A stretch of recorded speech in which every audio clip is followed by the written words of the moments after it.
Huminto ka muna, dahil ang sasabihin ko ay hindi para sa lahat, ito ay para sa iyo. May nangyari sa loob mo nitong mga nagdaang araw at kahit wala ka pang salita para roon, naramdaman mo na may gumalaw na hindi mo na kayang balewalain. Hindi ka nagkataong mapunta sa mensaheng ito. May dahilan kung bakit kailangan mong marinig ngayon na ngumiti ang Diyos sa pagpili mo na huwag bumitiw nung pinakamabigat na ang sakit.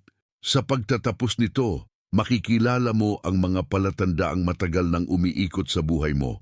Mauunawaan mo ang ugat ng bigat na iyon at maririnig mo ang isang deklarasyong tatatak sa dulo bilang tanda na hindi ka naputol sa proseso.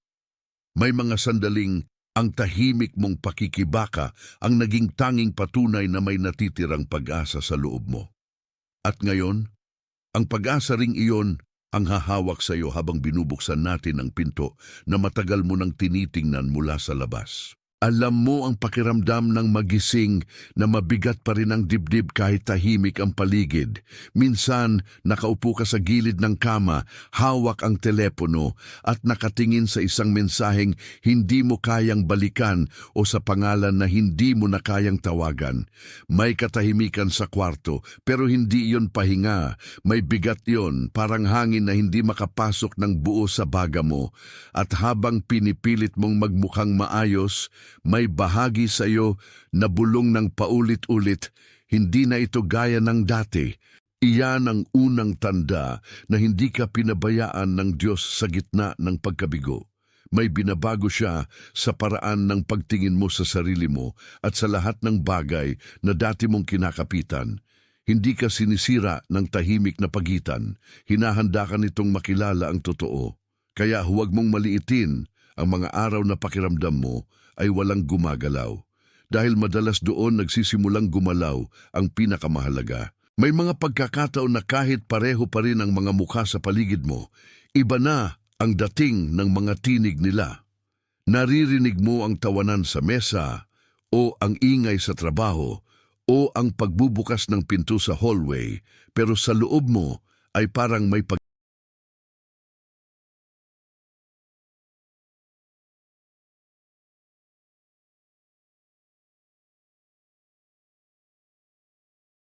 Pansin, kailangan mong maghanda ngayon. Naghanda ako ng eksklusibong material para sa mga nararamdamang inihiwalay para sa mas dakilang layunin, ngunit nabubuhay na napapaligiran ng ingay, mga abala at mental overload. Ito ay isang 30 araw na paglalakbay na magbabago sa iyong buhay. Isang ginagabayang landas upang protektahan ang iyong isipan at maghanda sa darating na may pang-araw-araw na pagsasanay sa focus, limitasyon at disiplina. Itigil mo na ang pakikipag-usap sa ingay. Matutunan mong tukuyin ang mga abala bago kanila kontrolin at palakasin ang iyong isipan. Available din sa immersive audio version. Mahigit 10,000 mambabasa na ang nagbago ng kanilang buhay sa pamamagitan ng 30 araw na paglalakbay. Libu-libong tao na ang nagsimula sa pagbabagong ito, mga taong tulad mo na pagod na sa pamumuhay sa ulap, mga ordinaryong taong nagdesisyon nang ihinto ang pagtanggap sa mental chaos. Samantalahin ang limitadong panahon na alok na ito sa buwan lamang na ito. I-access ang iyong link sa ibaba mismo sa itaas ng mga komento. itan ng hindi na kayang takpan ng karaniwan. Minsan, naglalakad ka sa kusina, humahawak ng baso o tasa at bigla kang napapahinto dahil may pakiramdam kang may hinahanap ang puso mo na hindi na ibinibigay ng nakasanayan. Ang katawan mo ang unang umaamin bago ka pa makapagsalita. Mabigat ang balikat, hindi pantay ang hinga at may lambot sa dibdib na parang pagod ng magpanggap. Baka iyon ang dahilan kung bakit hindi ka nakasya sa ilang lumang usapan dahil may tinatapos ng lumang kwento sa loob mo. Kapag may katahimikang ganito, hindi laging pagkawala ang ibig sabihin. Minsan ito ang paraan ng langit para pigilan kang manatili sa bagay na ubos na. At ang hindi mo pa na ipapangalan ay unti-unti nang ipinapakita sa iyo ang sarili nito. Naisip mo na ba kung bakit may mga araw na bigla kang nagigising sa kalagitnaan ng gabi para bang may nagtutulak sa iyong gumising kahit wala namang ingay? O kung bakit may mga pangalan, petsa, kanta o dating usapan na biglang bumabalik sa isip mo nang walang paunang paliwanag? May mga palatandaan na hindi mo kailangang pilitin para mapansin dahil kusa silang lumilitaw kapag may nililipat ang Diyos sa iyong panloob na direksyon. Minsan nakatayo ka sa may bintana, nakatanaw sa kalye o sa mga ilaw sa labas at ramdam mong hindi ka na ganun kadikit sa lugar na dati mong kinabibilangan. Ang puso mo ay parang nakikinig sa isang mas tahimik na tawag na hindi naririnig ng iba. At kapag napapansin mong hindi na gumagana ang dati mong sigla sa mga dating bagay, hindi iyon laging lamig. Maaring iyon ang anyo ng pagkilalang nagsasabing iba na ang panahon mo. Kaya ang mga palatandaan ay hindi para takutin ka, kundi para ituro sa iyo na may pinalalapit na katotohanan. May mga sandaling tahimik mong sinasabi sa sarili mo, bakit ganito ang nangyayari sa akin? Hindi dahil gusto mong magreklamo, kundi dahil gusto mong maunawaan. Kapag ang mga plano mo ay paulit-ulit na humihinto, kapag ang mga pinto ay hindi agad bumubukas, kapag ang mga dating sigurado ay biglang nagiging malabo, hindi ito basta hadlang lamang. Minsan ito ang paraan ng Diyos para ilayo ka sa bilis na hindi mo kayang dalhin at sa direksyong hindi mo kailangang pilitin. Nakaupo ka sa loob ng kotse o sa isang tahimik na sulok sa trabaho at sa loob mo ay may pagod na halos walang salita, pero malinaw ang pakiramdam na may hindi na dapat ipagpatuloy. Ang tensyon ay hindi lang nasa paligid mo. Nasa pagitan nito ng lumang pagkilala sa sarili at ng bagong pagtawag na gusto mong takasan dahil masakit ang paglipat. Ngunit kung ang kabagalan ay nagtuturo sa iyo ng lalim, ang pagpipilit naman ay madalas nagdadala ng pagkalito. At ngayon, nasa harap ka ng pagitan na iyon, kung saan ang sakit ay nagsisimulang maging mensahe. Napansin mo rin na may mga bagay na dati mong tinitiis, pero ngayon ay hindi mo na kayang lunukin ng tahimik. Hindi ito dahil naging marupok ka, baka dahil mas malinaw ka nang makakita. Kapag may taong nagsasalita sa iyo ng may dating kaswal na tono, pero sa loob mo ay may biglang pagkilatis, iyon ay hindi kabastusan, iyon ay discernment na nagigising. Minsan nasa lababo ka, naghuhugas ng pinggan, at biglang napapansin mo na kahit ang tubig ay tila nagbibigay sa iyo ng espasyong hindi mo nakuha buong araw. Ang katawan mo ay nagsisimulang humingi ng katotohanan sa halip na pakitang tao, at ang dibdib mo ay mas gusto na ang tahimik kaysa sa palihim na pagod. Ang Diyos ay kadalasang nagsisimulang magsalita sa pamamagitan ng hindi mo na matiis, dahil ang totoo ay hindi na pwedeng balikan ang anyong dati mong pinasok para lang mapanatili ang kapayapaan. Hindi ka inilalayo sa mga tao o lugar para lang mawalan.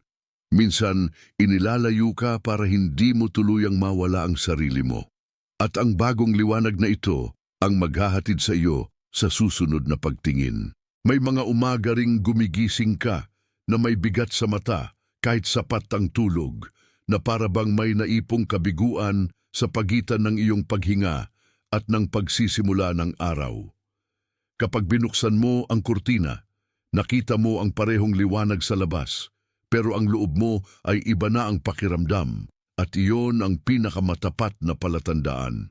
Dati, aakalain mong kailangan mong magmadali para makahabol sa lahat, pero ngayon may tahimik na pagtutol ang iyong katawan sa dating bilis. Ang mga balikat mo ay parang nagsasabing, hindi na ako babalik sa pagpipilit na iyon.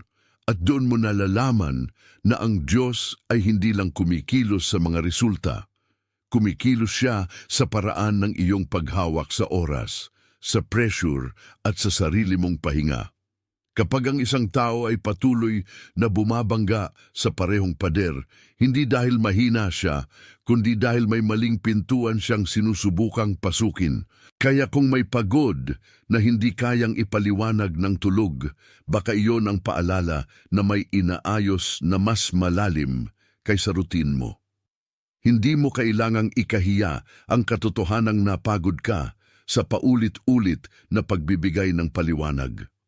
May mga taong laging naghahanap ng paliwanag, pero may mga panahong ang paliwanag ay hindi pa para sa iba.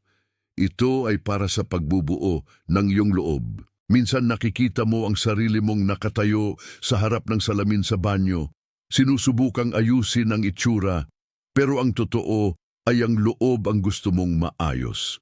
At habang pinipilit mong panatilihing normal ang lahat, may tahimik na tinig sa loob na nagsasabing, hindi ko na kayang magkunwari.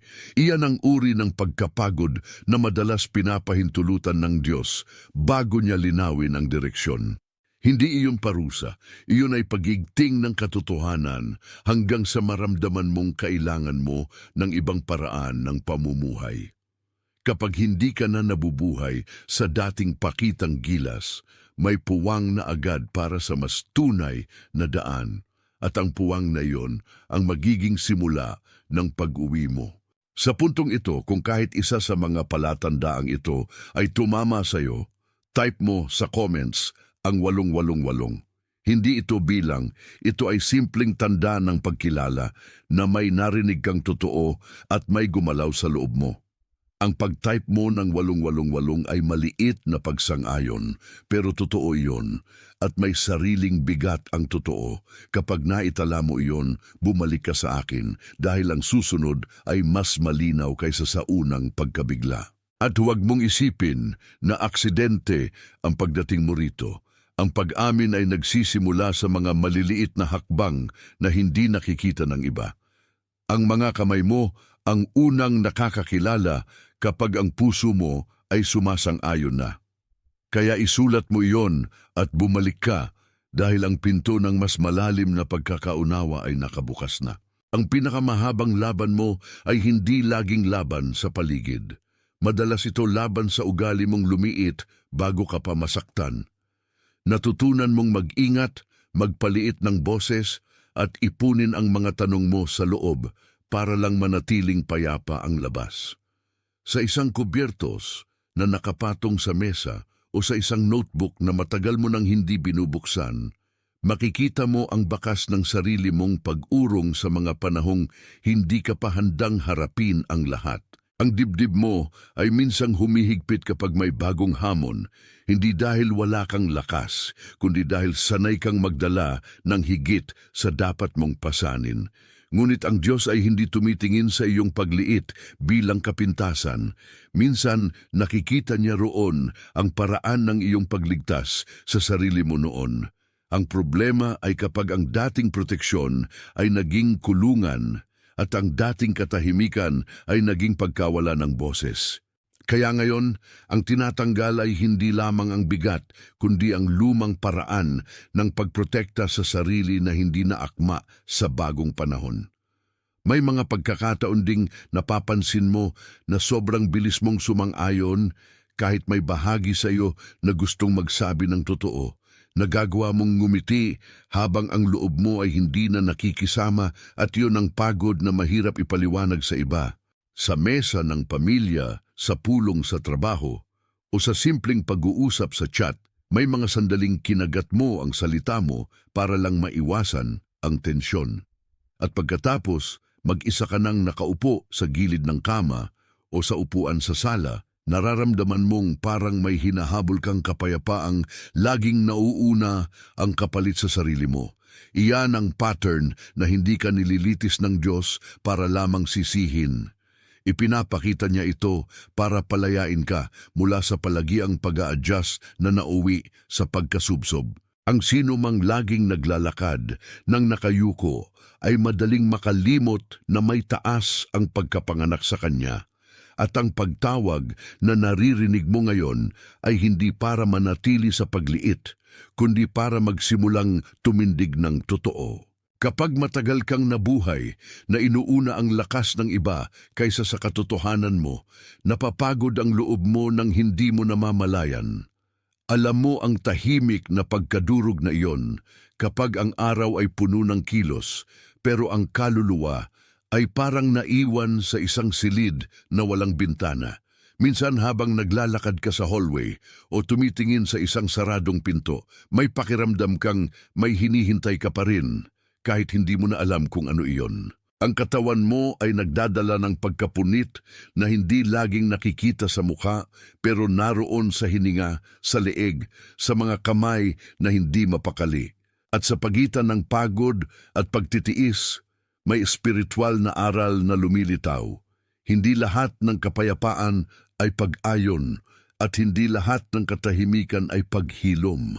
Kapag ang sarili mo ay masyadong matagal na nakakulong sa pagiging mabait, maaaring dumating ang sandaling kailangan mong maging tapat bago ka tuluyang mapawi. Iyan ang mahalagang kirot na hindi ka sinisira kundi ginagising. Hindi ka hinahabol ng Diyos para parusahan ka. Hinahabol ka niya para pigilan kang manatili sa lumang paraan ng pag-iral. Naiisip mo ba ang isang bata na laging maingat pumasok sa isang silid dahil sanay siyang hindi mapansin?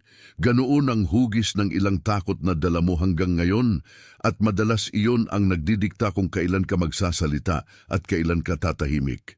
Sa labas, mukhang kontrolado ang lahat, pero sa loob may pagod na parang matagal nang naghihintay na mapansin. Kapag ang isang tao ay matagal nang nakakapit sa pagiging handa, nalilimutan niyang mabuhay sa pagtanggap.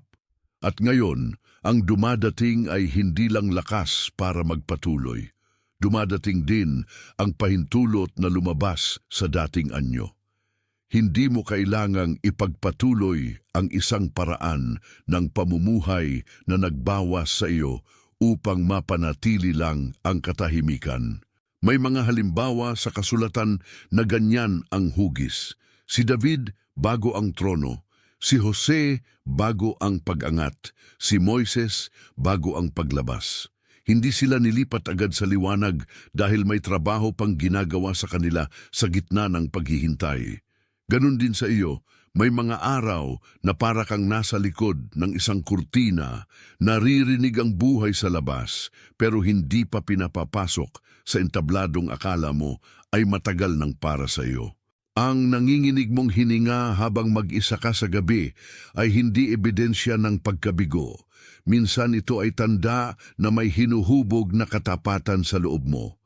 Kung ang lumang bersyon mo ay natutong mabuhay sa pag-iwas, ang bagong bersyon mo ay tinuturuan mabuhay sa pagkilala at pagtanggap. Kaya ang sakit na ito ay may gawain. Hindi ka nito itinataboy, inilalagay ka nito sa tamang sukat ng sarili mong buhay. At ang susunod na larawan ang magpapakita kung paano naging proteksyon ang pagtatago bago ito naging pasanin.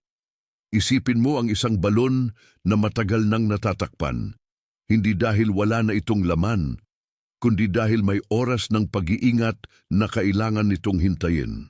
Nasa ilalim lang ang tubig, tahimik, buo, at hindi nawala kahit wala kang nakikitang kumikislap sa ibabaw.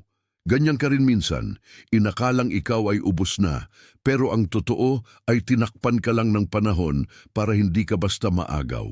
Sa isang lumang bakuran, sa likod ng pader na may bahid ng alikabok, may bukas na hindi pa angkop sa lahat at ang katahimikan nito ay may sariling dangal.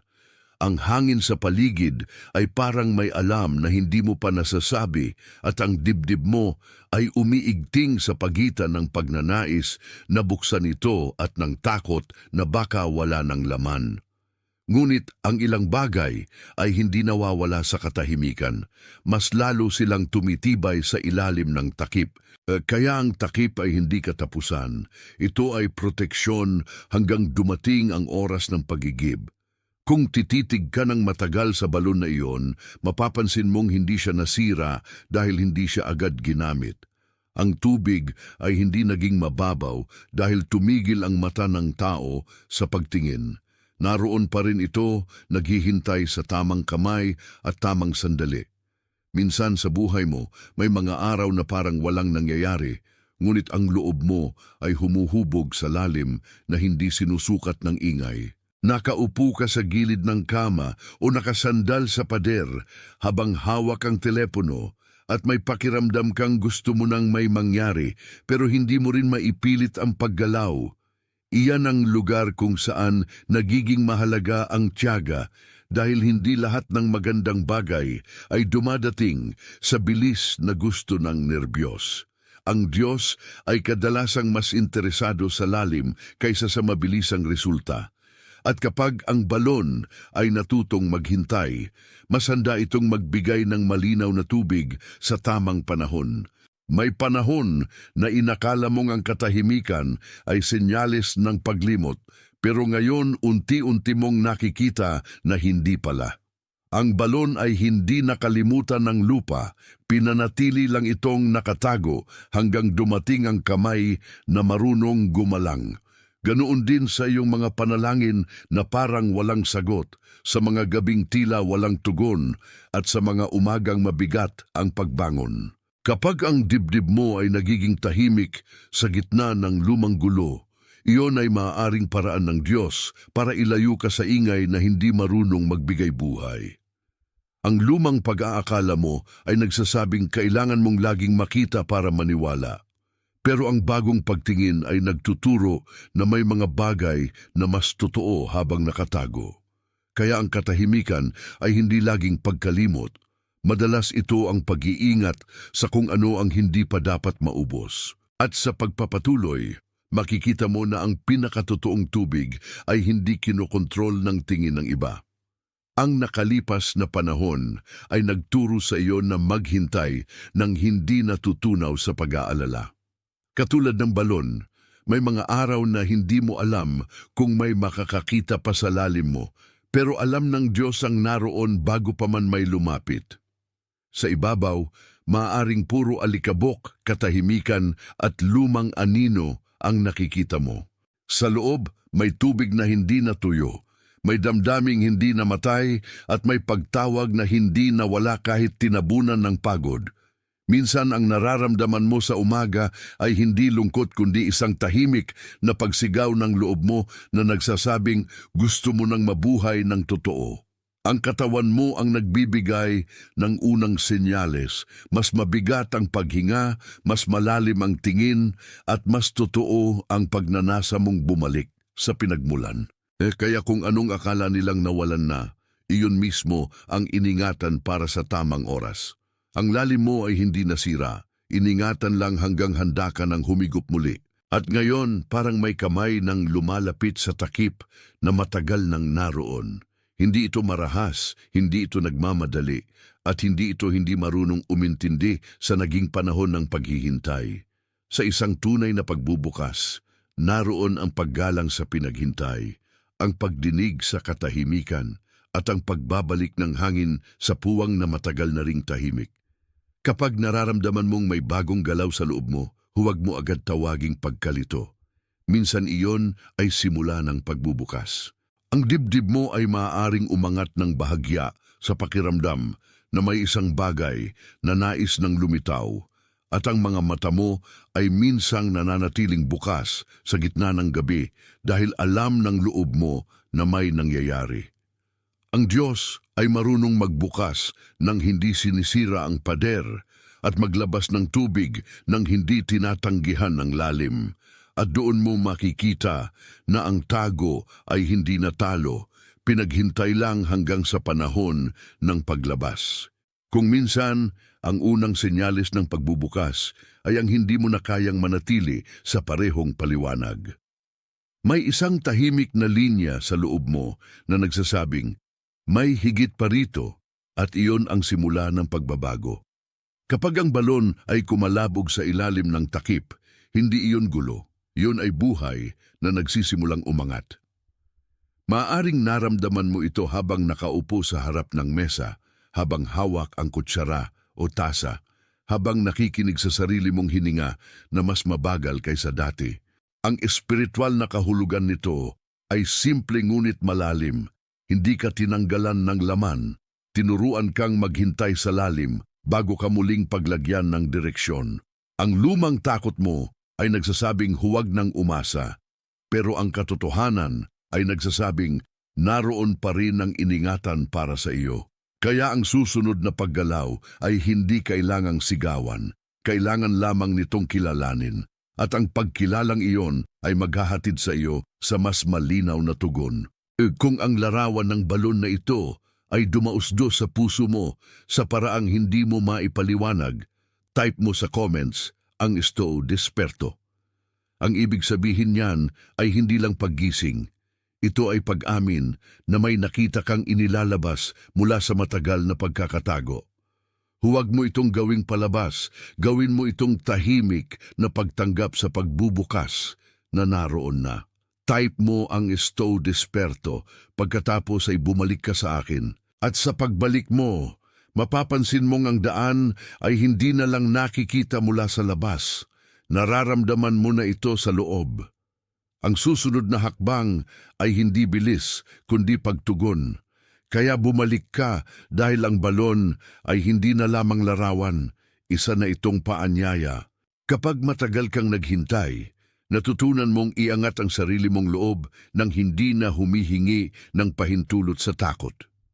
Nakikita mo ito sa simpleng sandali ng pag-upo sa tabi ng bintana sa umaga, nang hindi agad kinukuha ang telepono at hinahayaan mong manahimik muna ang isip mo. Sa sandaling yon, naririnig mo ang tibok ng dibdib mo at ang bahagyang sakit sa batok na matagal mo nang binabaliwala. Hindi ka laging lumalaban sa mga tao. Madalas, lumalaban ka sa boses sa loob na nagsasabing kailangan mong magmadali para hindi ka mapag-iwanan. Ngunit ang Diyos ay hindi nakikisabay sa takot ng pagkaubos. Siya ay naglalakad kasama ng katotohanang unti-unting gumagaling. Ang araw na hindi mo sinimulan sa paghabol ay maaaring maging araw kung kailan mo unang naramdaman na may hangin pa ring sapat para sa iyo. Kaya ang pag-upo ng tahimik ay hindi kawalan ng pananampalataya. Minsan ito ang paraan ng pagbubukas ng pandinig ng puso. Natutunan mo ring masdan ang sarili mong mga reaksyon bilang mga paalala, hindi bilang kapintasan. Kapag may tawag na ayaw mong sagutin, kapag may mensaheng pinapabayaan mo muna, kapag may katahimikan sa pagitan mo at nang dating siglang pumupuno sa iyo, may nagtuturo sa iyo ng mas maingat na pamumuhay. Sa kusina, habang nagbubukas ng ref o naghahanda ng kape, napapansin mong mas gusto ng loob mo ang simple kaysa sa biglaang presyon. Ang pagod sa katawan mo ay hindi lahat masamang balita. Minsan ito ang katawan na nagtatanggol sa kaluluwa laban sa sobrang ingay. At sa ilalim ng lahat ng iyon, may pagtawag na nagsasabing hindi mo kailangang bumalik sa dating bilis para masabing buo ka. Ang lumang paraan ng pagtakbo ay hindi laging tanda ng buhay. Minsan, ito ang palatandaan na takot kang mapansin ang sarili mong sugat.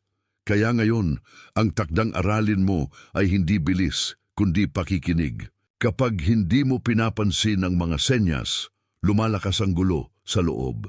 Kapag pinapakinggan mo naman sila, unti-unting nagiging malinaw na ang hindi mo lang kailangan ay sagot, kundi pagbalik sa katahimikan na marunong magtaglay ng sagot.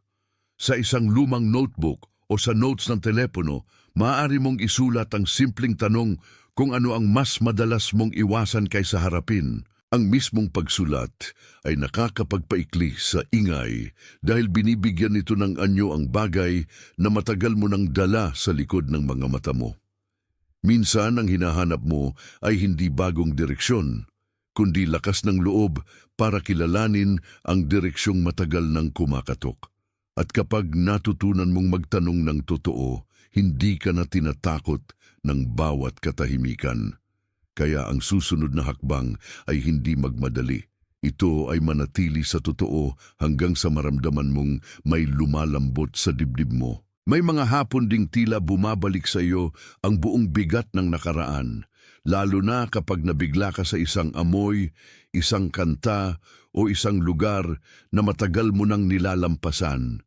Sa ganoong sandali, para kang muling nakaupo sa gilid ng kama, hawak ang sarili mong pagod at pinipiling huwag nang tumakbo palayo sa nararamdaman.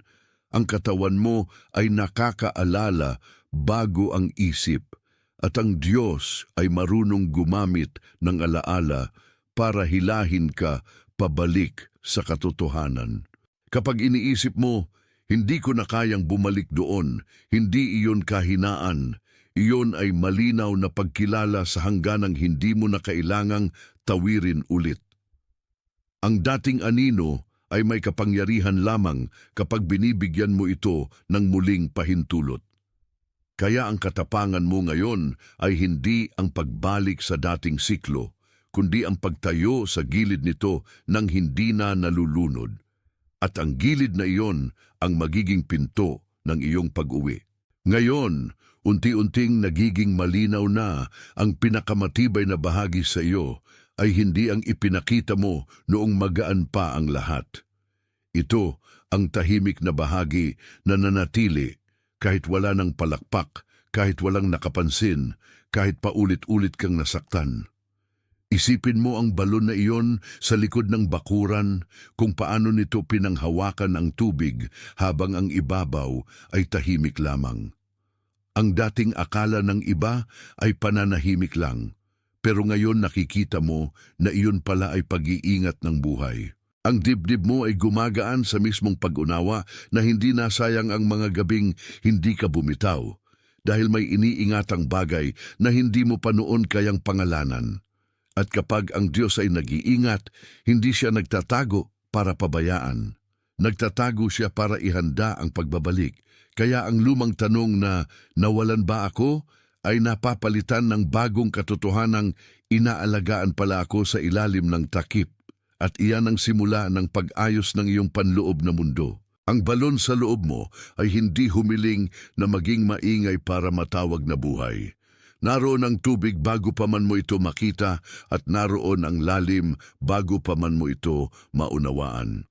Kapag ang takip ay unti-unting inaalis, hindi dahil kailangan mong ipakita sa lahat, kundi dahil panahon na para uminom ka muli, nagbabago ang lahat ng bagay sa paligid ng iyong pangunawa. Sa dating araw, inakala mong kailangang makuha agad ang sagot. Ngayon, natututo kang sundan ng galaw ng pagbubukas. Ang mga kamay mo ay hindi na lang humahawak sa telepono para maghintay ng mensahe, kundi para magsulat ng totoo, magdasal ng tahimik, o humawak ng baso ng tubig habang humihinga ng malalim. Iyan ang uri ng pagbabalik na hindi dramatiko pero matibay.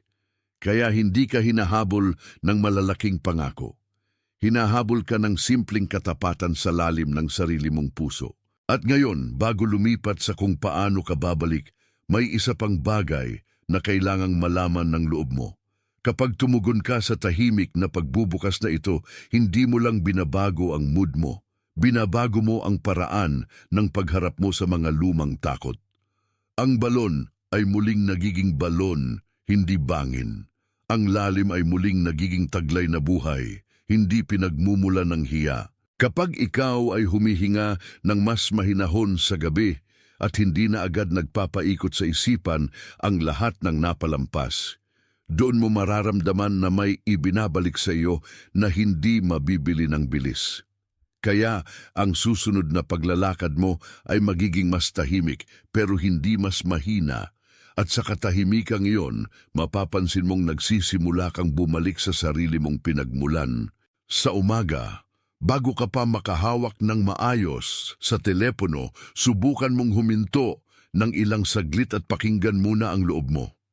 Isang tahimik na panahon bago ang ingay ng araw ang magbibigay sa iyo ng puwang para mapansin kung anong bigat ang hindi mo na kailangang dalhin ngayon. Ang simpleng gawin na ito ay hindi ritual na nagtatali sa iyo sa takot. Ito ay Pansin, kailangan mong maghanda ngayon.